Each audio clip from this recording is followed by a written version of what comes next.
Hello दोस्तों, आज के इस वीडियो में हम समझने वाले हैं आरएफटी रीनल फंक्शन टेस्ट या केएफटी किडनी फंक्शन टेस्ट की रिपोर्ट को समझने वाले हैं। सबसे पहले है कैल्शियम।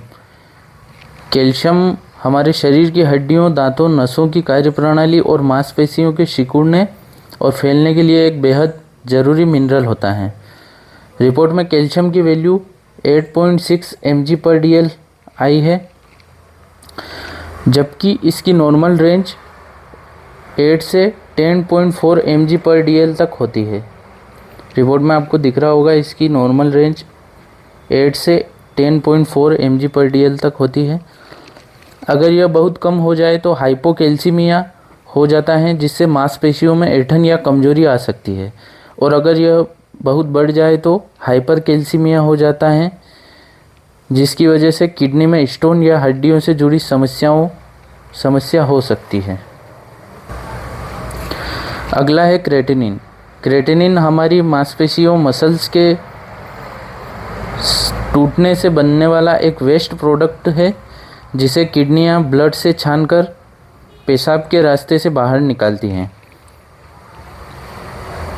क्रेटिनिन की जांच यह देखने के लिए कराते हैं कि हमारी किडनियां सही से काम कर रही है या नहीं।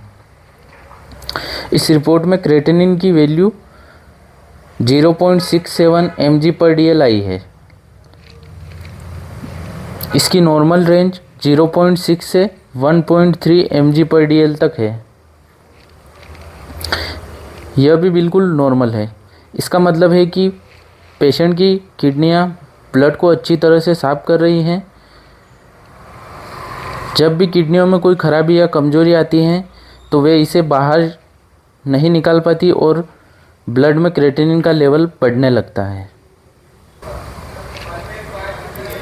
अगला है यूरिक एसिड।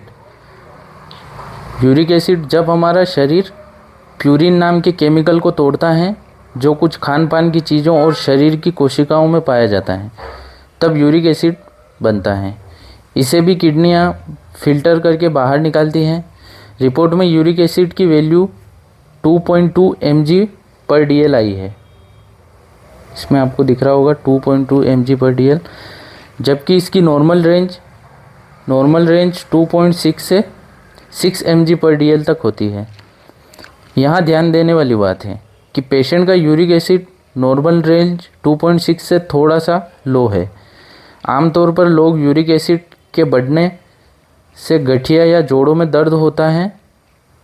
जब भी यूरिक एसिड बढ़ता है तो पेशेंट को गठिया होता है या फिर उसके हाथ पाँव में